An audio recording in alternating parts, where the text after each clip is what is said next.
Hello, everyone. My name is David. It's been a while since I've introduced myself this way on the podcast. There's a reason for that. This episode is going to be a little bit different. Last time, I told you the story of King Mutesa's response to the encroaching Egyptian Empire. If you haven't listened to it or watched it, I have it on YouTube, so please check it out. In that episode, King Mutesa of Buganda sent a group of envoys to make an alliance with England. But what I didn't tell you was about their experience going all the way to the heart of the British Empire. And that, my friends, is quite an interesting story. The places they passed through, the people they encountered, the world that slowly revealed itself as they moved north. So in this piece, I want to slow things down a bit and walk that road with them. I even made a map of the journey using Google Earth that you can look at and do a flyover as you listen if you'd like. If you would like to read the transcript with images that I've attached, maps and stuff like that, I have a post or article on Substack, so you can check that out if you'd like. The links are in the description box below. Thank you. The envoys who saw the world. The 21-month journey of Kabaka Mutesa's ambassadors. In June of 1879, 3 men left the kingdom of Buganda, carrying the message of the Kabaka, the king. You might expect that these men would have been famous chiefs or men of repute, but in fact, they weren't. They were deliberately chosen because they were ordinary. Their names were Namukade, the leader of the mission, Katuluba, and a third envoy identified in different sources as either Majiji or Savadu.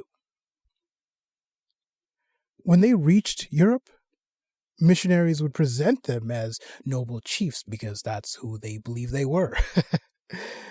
But when they left their homeland, they were simply subjects entrusted with an extraordinary task.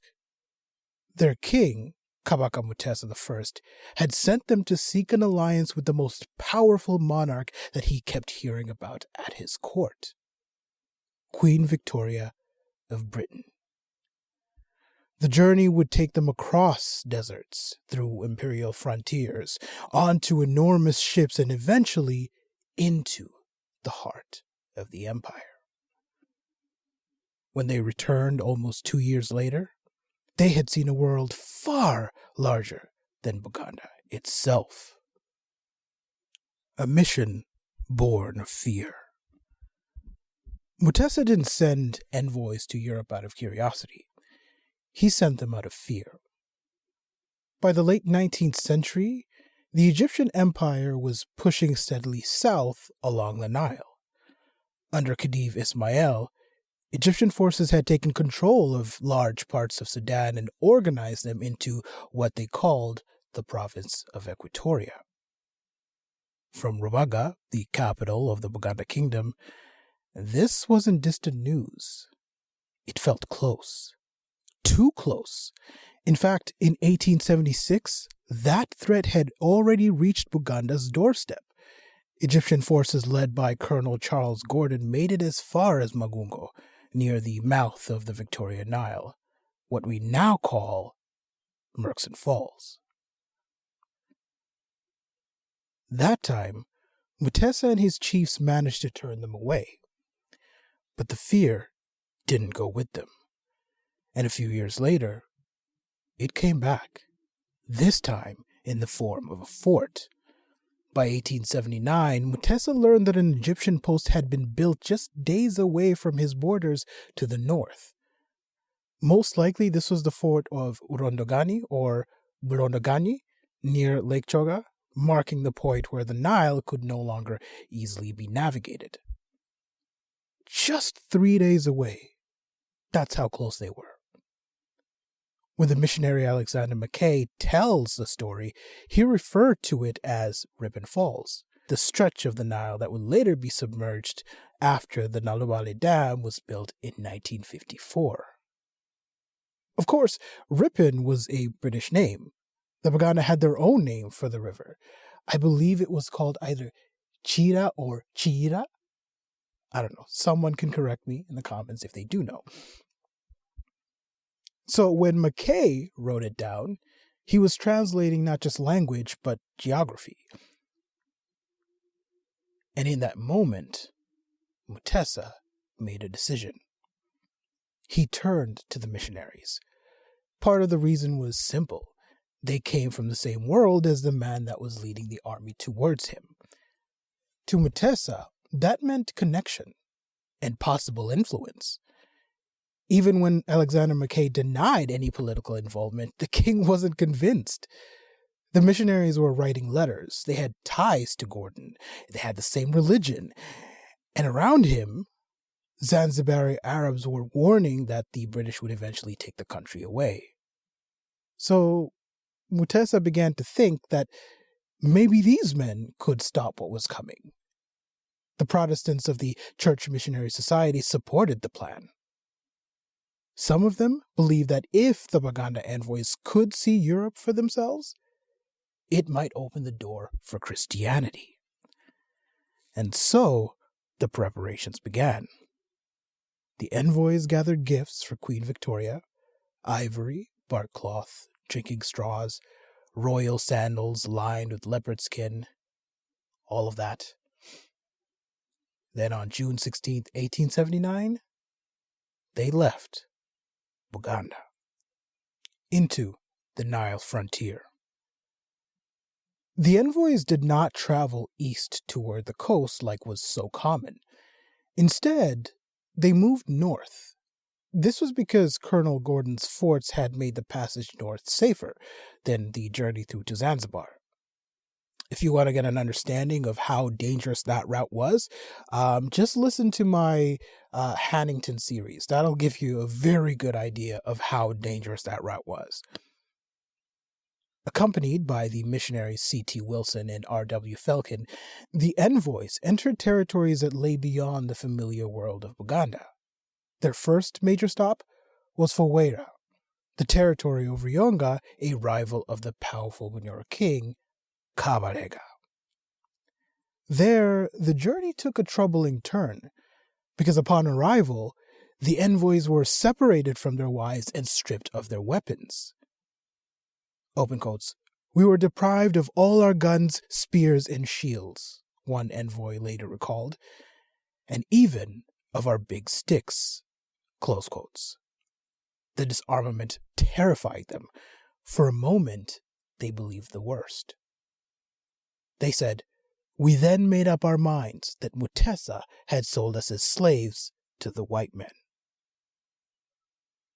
However, they soon realized that this wasn't true, and the fear passed. The journey continued. But it was only the beginning of a long and difficult passage through the Sudan. Once they moved beyond the Victoria Nile, the envoys entered a completely different world. This was the southern edge of the Egyptian Empire. On paper, these lands were controlled by the Khedive of Egypt. His officials governed what was known as the Egyptian Sudan, with Khartoum acting as the main center of power. That's where the two branches of the Nile meet and where authority was supposed to flow from, which at the time was put in the charge of the Governor-General, British officer Charles Gordon. But that control didn't reach very far. Outside of a few forts along the river, things were much less clear. In many places, real power sat with traders and slave dealers based out of Khartoum. These were men who ran their own operations deep into the frontier, with private armies and trading networks. Figures like Sabir Pasha and Abu Saud controlled caravans that moved ivory and people north towards Sudan and Egypt. So for the envoys, this must have felt strange. They were still in Africa. The land would have felt familiar in some ways, But at the same time, it was filled with foreign soldiers, outside authority, and systems that just didn't belong to the world they knew. The peoples of the Nile. As the envoys continued north, the river carried them through lands that were already home to other peoples. Communities like the Dinka, the Shilluk, and Bari had lived along the Nile for generations, raising cattle and farming along its banks. But by the time the envoys passed through, these regions had changed. For years, slave traders operating out of Khartoum had been raiding villages across the area. People had been taken, families broken apart, and entire communities left on edge. So when boats moved along the river, they weren't always welcome. In some places, people hid in the tall reeds along the banks and fired arrows at passing vessels. Not out of randomness, but as a way of resisting the networks that had been devastating their lands. At some point along the journey, the envoys had to leave the river altogether. Instead of continuing north, as you would probably figure when you look at the map, they turned west, moving inland through regions like Darfur before eventually circling back. We're not told exactly why, but one likely reason is the Nile itself. You see, parts of it could become blocked by thick masses of floating vegetation, making travel impossible. So they adapted. They left the river behind and continued on camelback, crossing dry land until they could rejoin a better stretch of the route. And eventually, they reached Khartoum. For the envoys, this would have been something entirely new. The city sat where the two branches of the Nile met, and everything seemed to pass through it. Boats arrived from the south carrying ivory and goods. Caravans moved north toward Egypt. And in the streets, you had a mix of people, officials, traders, soldiers, and laborers, all moving through the same space. This wasn't a city. Khartoum was a crossroads. They didn't stay long, though, and instead floated down to the town of Berber, crossing the desert. North of Khartoum, the envoys eventually reached the town of Berber, one of the most important caravan junctions in northeastern Africa. Here, the travelers left the Nile behind, going eastward across nearly 300 miles of desert. And I'm telling you, this part of the journey was no joke. They had to cross long stretches of sand, empty plains, and the occasional dry riverbed, which meant that water wasn't easy to find. Wells could be 30 or 40 miles apart. Imagine that. You couldn't just walk through a place like that. You needed camels. And more importantly, you needed people who actually knew the land.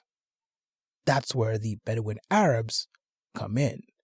These were nomadic groups who lived on the edges of the desert while moving with their animals. They controlled the routes and knew where the water was. Without them, you weren't getting across. Very much like the Wagogo people in Tanzania that I talked about, who controlled the dry Ugogo plains on the way to and from Zanzibar. Check out episode 2 of the Hannington series if you want to know that story. So yeah, without them, crossing the desert was nearly impossible. For men from Buganda, a kingdom of forests, lakes, and fertile hills, that desert must have felt like another planet. People who traveled this route said that the desert was brutal. During the day, it felt like an oven. At night, the temperature dropped and the cold crept in, which, comparing the two, was actually easier to travel in, so the caravans adjusted. They would move in the early morning or late at night when the heat wasn't as punishing. And again here they traveled on camelback, across a quiet desert. No noise, just little sounds of movement. But that calm didn't last forever. Every now and then, the desert could turn on you. Strong winds could sweep in, throwing dust into the air until you couldn't see the sky. And sometimes, out of nowhere, rain would follow. That being said, the desert could also be beautiful. For days it had been nothing but flat, dry sand. Then the landscape shifted. In the distance, rough, jagged mountains started to rise. These are what we call today the Red Sea Hills. Sabadu, one of the envoys, later recalled the moment so vividly. He said, "We saw great mountains," he told the king, "such as we had never seen before. And beyond these mountains, they laid their eyes on the sea for the very first time." They had arrived at Port Suakin, and before them was the Red Sea. On ship to Cairo. To the envoys, this vast body of water was described as a nyanja, a lake, which makes sense because they had lived next to Lake Victoria their whole lives. A very large lake was the best way to describe what they were seeing. However, the vessel they were on, I think, stunned them the most. Open quotes, "Oh, my master, a ship is very big as a hill." Close quotes. The envoys had never seen anything like it. The ship carried them north along the Red Sea until they got off somewhere near Suez. We're not told exactly where, but we do know that people like Colonel Gordon would take a train from the port to Cairo. So it's likely that the envoys followed the same route. Although they do say that the first time they were on a train was in London, so maybe that's not the case here. When they reached Cairo, it must have looked impressive at first. Big palaces, wide streets, officials moving around in horse-drawn carriages. Everything gave the feeling of a powerful modern state. But that image was deceiving. Behind the surface, Egypt was struggling. The country was deep in debt, corruption was everywhere, and the wealth of the elite came at the expense of ordinary people. And then there was something even more revealing. Even though this was supposed to be the land of the Turks, the envoys quickly realized who was really in charge. The Europeans, the Bazungu, as is the term for Europeans in Uganda, were the ones controlling everything. They then left Cairo and traveled through the Mediterranean, stopping at ports that each revealed a new world. One of them was Malta, which they were told belonged to Queen Victoria. So they believed naturally that they had finally arrived, and that the Queen must live there. Only to learn that, oh no, actually, they were only about halfway through their journey. Next, they passed Algiers, whose inhabitants they thought resembled Arabs. Then they continued west to Lisbon, Portugal, which they described as a towering European island in yet another great sea. And still, the journey continued. London. The scale of what the Buganda envoys encountered left them speechless. As their ship entered the River Thames, they stared at the countless vessels crowding the water.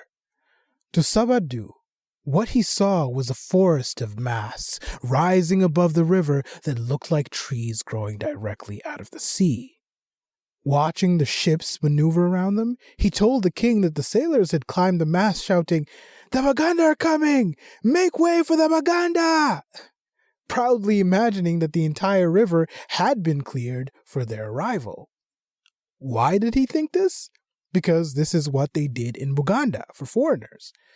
But England was not a country as secluded as Buganda was at that time, so their arrival wasn't met with the same country-stopping flair as would have happened in Buganda. London itself seemed impossibly large. Sabadu struggled to explain its streets to the court back in Buganda. The city, he said, was made entirely of stone houses, stretching for miles without end. The streets appeared to him like two long fences of stone facing one another, as though a single immense house had been divided so that countless people could live inside it. Everywhere there were horses, so many, he said, that no one could possibly count them. Soon after their arrival, the envoys were received by Queen Victoria.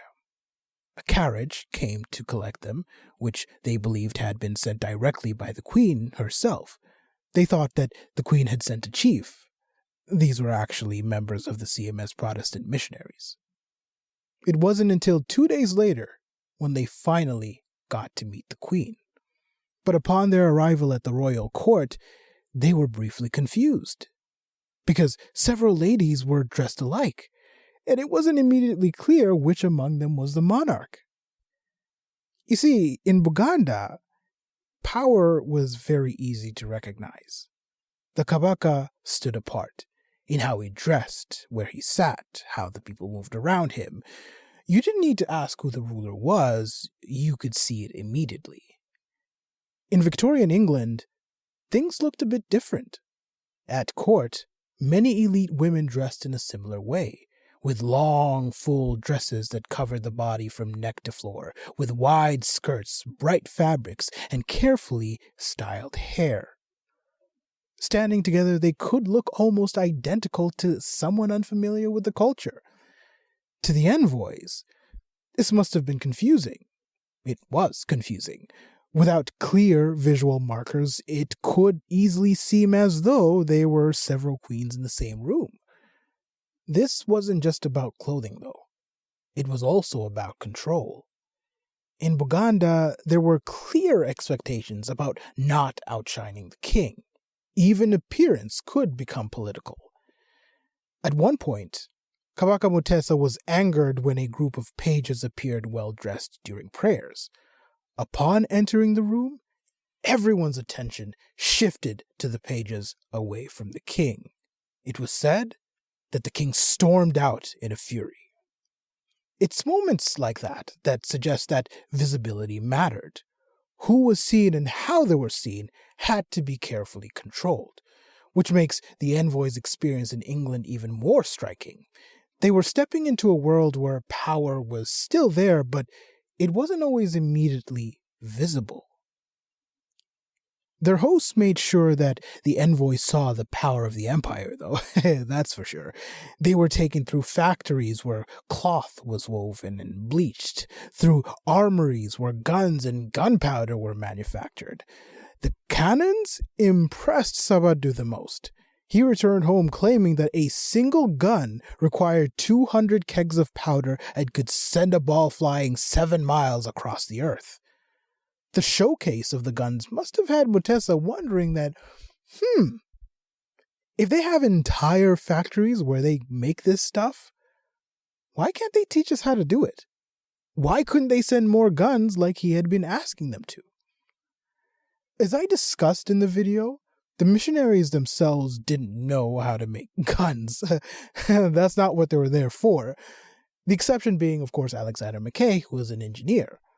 Plus, it conflicted with their moral code because they were directly participating in violence. However, in Mutesa's mind, this information proved to him that they weren't taking his request for arms seriously, which led to more confrontations between them. The envoys' tour continued. During their stay, they visited the city's landmarks. They visited St. Paul's Cathedral, the Horse Guards, and also attended a gathering of the Royal Geographical Society.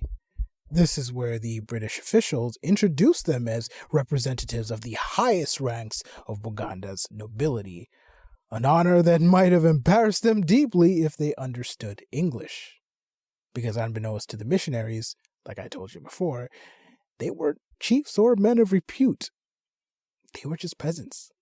It was also in London that the envoys rode a train for the first time, an experience that Sabadu described as simply entering a wooden house that moved along by itself with everyone inside it. But as jaw-dropping as London was, they wanted to go back home after a month. Before they left England, the Queen insisted that they remain long enough to see what Sabadu called the Queen's animals. This was actually the zoological gardens, where they spent several days staring at lions, leopards, elephants, buffaloes, and birds from distant lands. Of course, they had seen most of these creatures before, but this concept of keeping them in cages so you could look at them whenever you wanted was new. The crocodiles fascinated him the most.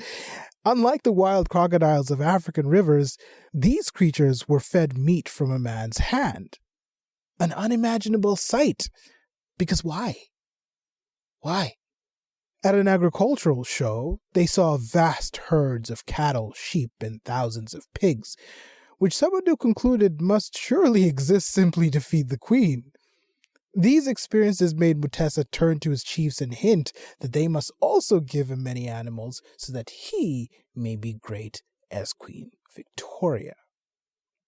The return. The envoys eventually came back via the Zanzibar route.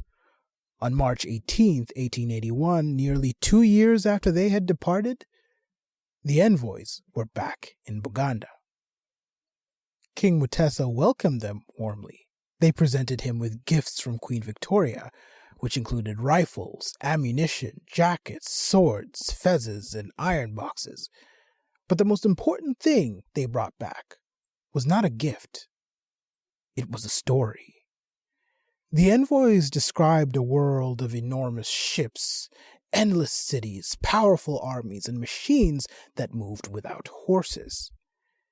It's very interesting to see how the envoys would make sense of things by relating them back to the world they knew. They claimed that a single house of an English chief was as big as the kingdoms of Buganda, Bunyoro, and Busoga. Clearly an exaggeration, but they were trying to find the words to explain what they had seen. That's how big the house was. In another example, they said that even though an Englishman had only one wife, each family had 30 kids. Again, another exaggeration, probably from the many street kids they saw running around, I'm guessing. But you can see how they bring up fertility, which is a value that was so important in the Great Lakes region. Their accounts had a profound effect on the court. For Mutesa, the journey confirmed something he had already begun to suspect. Buganda stood at the edge of a much, much larger world, and he needed to ally himself with them. Thank you for listening. Until next time, on those who came before us. Peace.